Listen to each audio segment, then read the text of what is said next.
Hello दोस्तों, आज मैं आपको हिमाचल प्रदेश के जिला ऊना का सबसे बड़ा धार्मिक स्थल डेरा बाबा बड़भाग सिंह जी के बारे में बताने जा रहा हूँ। डेरा बाबा बड़भाग सिंह जी उपमंडल अंब के मुख्यालय से लगभग 10 किलोमीटर की दूरी पर जंगल के मध्य स्थित मैंडी के अत्यंत सुंदर व शांत रमणीय स्थान में है। इस पवित्र स्थान के बारे में कई किंवदंतियाँ व कथाएँ प्रचलित है, जिसमें से एक कथा के अनुसार लगभग 300 वर्ष पूर्व पंजाब के कस्बा करतारपुर से बाबा राम सिंह के पुत्र बाबा बड़भाग सिंह अहमद शाह अब्दाली के हमलों से तंग आकर शिवालिक पहाड़ियों की ओर आ गए थे तथा वह नहरी के समीप दर्शनी खड्ड में पहुंच गए। बाबा बड़भाग सिंह बचपन से ही धार्मिक प्रवृत्ति के व्यक्ति थे।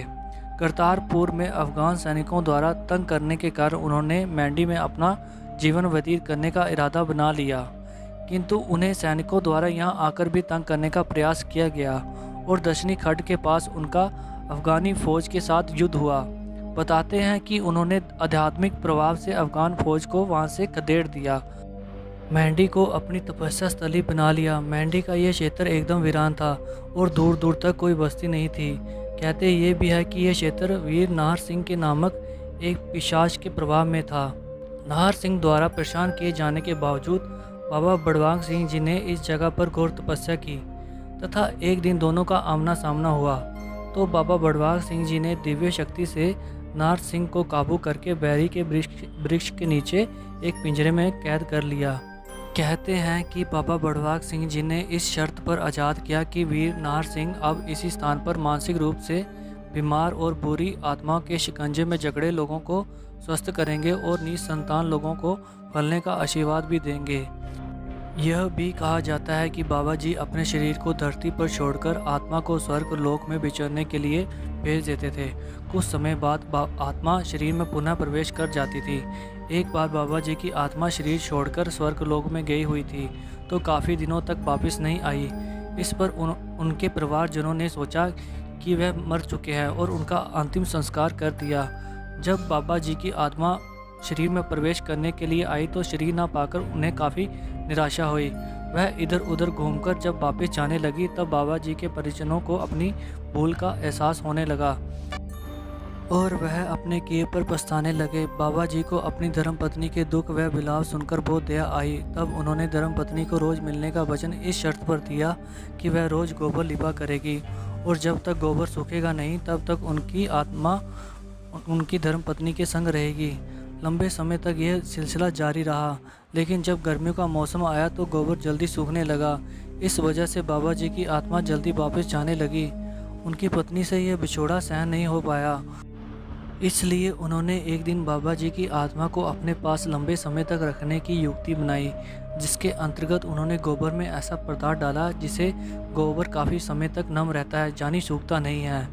इस पदार्थ को स्थानीय भाषा में लेस कहते हैं। इस रहस्य का पता बाबा जी की आत्मा को पता चल गया तो उन्होंने अपनी पत्नी से दुखी होकर कहा कि उसने ये सब कुछ गलत किया है और वह अब उसके पास नहीं आया करेंगे।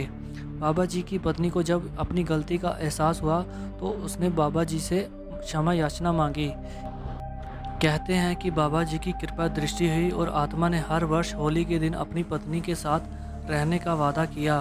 किंवदंती ये है कि तब से लेकर बाबा बड़भाग सिंह होली के दिन सारा दिन मैंडी में ही निवास करते हैं और प्रेत आत्माओं से सताए हुए लोगों का इलाज करते हैं। जिस स्थान पर गुरुद्वारा स्थित है उसे मैंडी कहा जाता है तथा जिस स्थान पर बाबा जी ने तपस्या की थी उसे मंजी साहब कहा जाता है। हर वर्ष होली के दिन मैंडी में 10 दिन स्थानीय मेला लगता है। समूचे भारत से लोग भूत प्रेत आत्माओं से छुटकारा पाने के लिए यहाँ आते हैं। बाहर से आए हुए लोग टोलियों में बैठ जाते हैं और फिर उनका इलाज किया जाता है। जो लोग भूत प्रेत आत्मा को निकालने का काम करते हैं उन्हें मसंद कहा जाता है, जबकि भूत प्रेत आत्माओं से ग्रस्त को डोली कहा जाता है।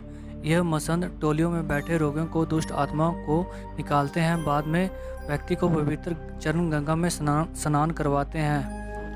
ऐसा विश्वास है कि मैंडी स्थल पर शरीर से भूत प्रेत आत्मा निकल जाने के बाद कभी भी शरीर में दोबारा प्रवेश नहीं करती। कई लोगों का कहना है कि होली के दिन रात को आटे, गुड़ और देसी घी से बना प्रसाद बनाया जाता है। प्रसाद पर बाबा जी के हाथ छप जाता है, जिसे पंजे का प्रसाद भी कहा जाता है। दोस्तों, अगर आपको वीडियो अच्छी लगे तो वीडियो को लाइक करें और चैनल को सब्सक्राइब जरूर करें। धन्यवाद।